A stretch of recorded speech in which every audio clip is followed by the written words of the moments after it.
Yes, people, what is good? Welcome back to my channel. It's Tapping Tobs here. Lost my voice, but as you can see, I lost my voice for good reason, for positive reasons, not for negative reasons, because today Spurs went to Aston Villa and we done their dance, man. Right?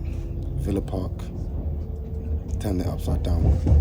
4-0 again. That's the second time in 3 years we've won 4-0 at their ground. 4-zip.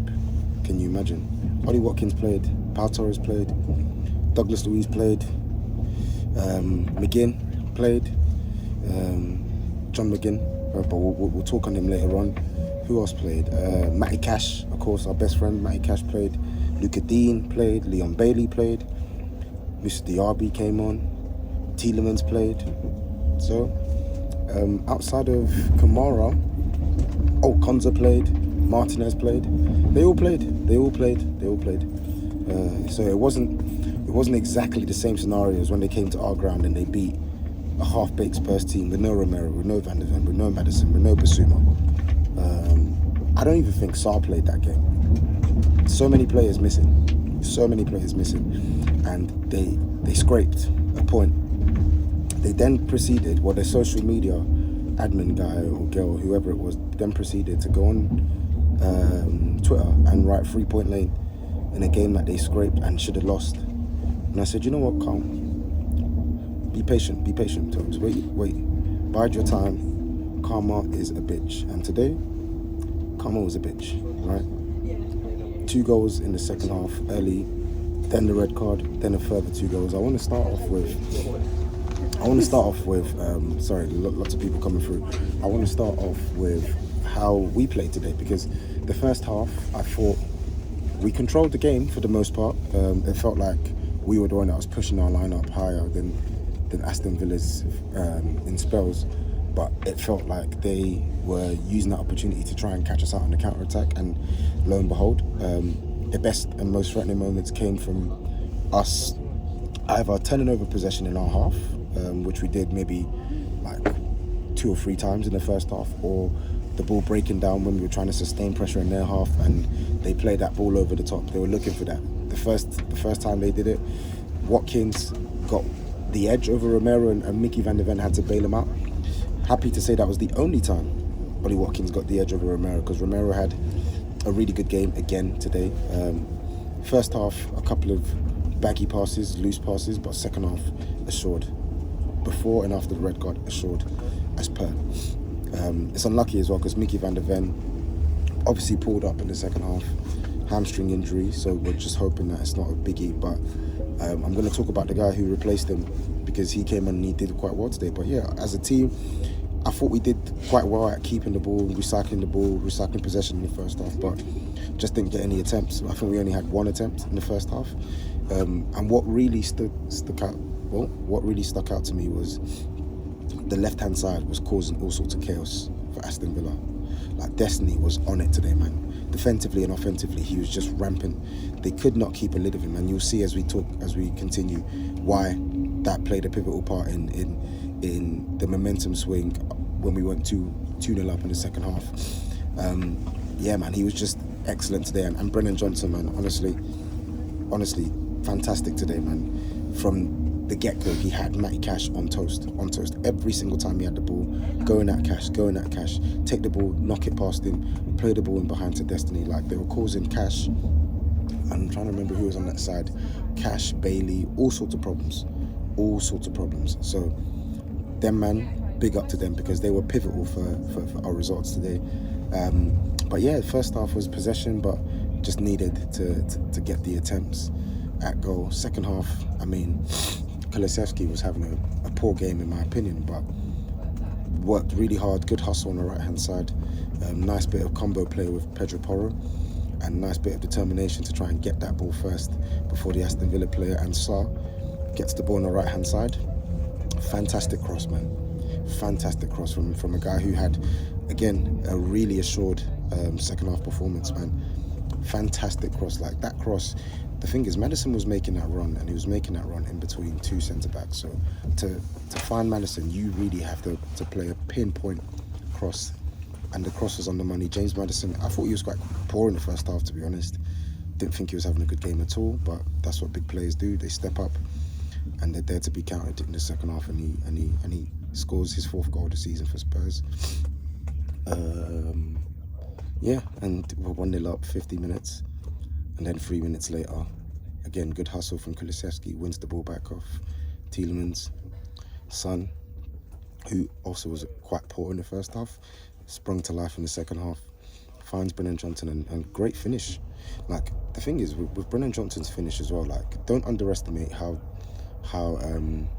nice of a finish that was, because, like, he's not just, like, lashed it. Like, he's had to lift that above Martinez. Martinez is a big goalkeeper. He's had to lift that above Martinez, who was already going to ground, to make sure that he doesn't connect with the ball. And 2-0 up, Brennan Johnson thoroughly deserved his goal.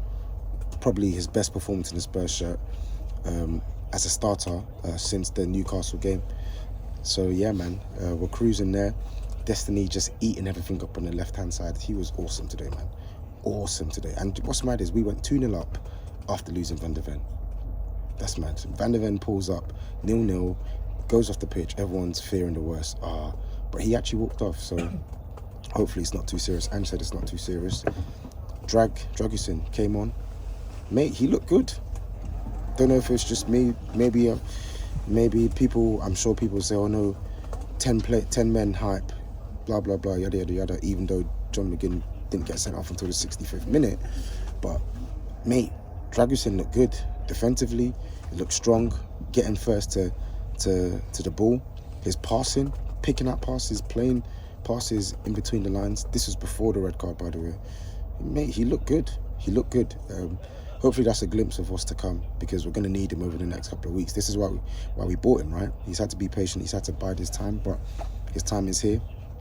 And I mean, playing next to Van der Ven or playing next to Romero, at least he's going to have good centre-backs to be partnered up with. But yeah, man, 2-0 up, Dragusin asserting his authority in the game, and then John McGinn, head loss, absolute head loss. I was screaming in my seat when he did that. I said, send him off, because you might think, oh no, like, it's a harsh red. I don't think it is a harsh red. I think when a player makes no intent to get the ball and is so malicious in their tackle, he's literally swung a boot at Destiny. Destiny tried to stand up as if he was going to buck him, but the adrenaline worn off, and he felt the pain, the after effects of that kick. It's a nasty, nasty challenge, and I'm glad he got sent off. Obviously, Aston Villa fans will complain, but me personally, you can't be making challenges like that. It's nasty. It's absolutely nasty. That Matty Cash guy got away with a nasty one at our ground as well. Injured Bentancur, rooted off his ankle, 2-month injury. You can't just keep kicking lumps out. You can't keep kicking lumps out of our players and just expect to get away with it. Sorry, not happening. And what happened after the red card, I loved it. Kept the ball well, restricted them to 0 clear-cut chances, and we looked threatening every single time we attacked. Kulusevski got his assist finally. Son, fantastic finish, because he really turned it up in the second half. Really put in a good performance in the second half. I thought Pedro Porro was really good today. Werner, 2-2. Listen, you know my thoughts on Werner. I'm not a fan of Timo Werner, but bro, you think I'm going to complain at him scoring? Like, if you can keep doing this for us, like whether it's starting or off the bench, coming on, making an impact, goals, winning us games, like, or adding gloss on the scoreline, or making us, putting us into a position, putting us into a position where, like, we're comfortable, then yeah, man. Because for me, what deems this loan signing as a success is simply. Wow, I'm struggling with my words here. What deems this signing as a success is simply this: can you be a positive impact offensively for Spurs? That means, can you score us goals? Can you win us games of football? Can you create chances? Can you be effective as an attacker when you start or when you're brought off the bench? And I'll be real, the last 2 games, even though I wasn't really a fan of his first half performance, Werner scored a big goal, tap in, but he scored a big goal, and he scored a goal today as well. So if he can keep scoring, I'm not going to complain, honestly. Big up to him. Came off the bench. No slander for me today. Came off the bench. You did your thing. You added the gloss to the game. Props to you. But yeah, man, we deserve to win that game of football today. And a 4-0, listen, karma, as I said, karma's a bitch. Karma's a bitch. Aston Villa, lick your wounds, right? Now you go beat Ajax, because we need all the English teams to make it through in the European competitions, because we need that coefficient standing boosted. We want to get ahead of Italy. So Aston Villa, lick your wounds and go win your Europa League game or Europa Conference League game, whichever one it is, right? But people, that's it from me. I'm tired, my voice is gone, but successful day out. The missus loved it as well, don't let her lie. So yeah, peace.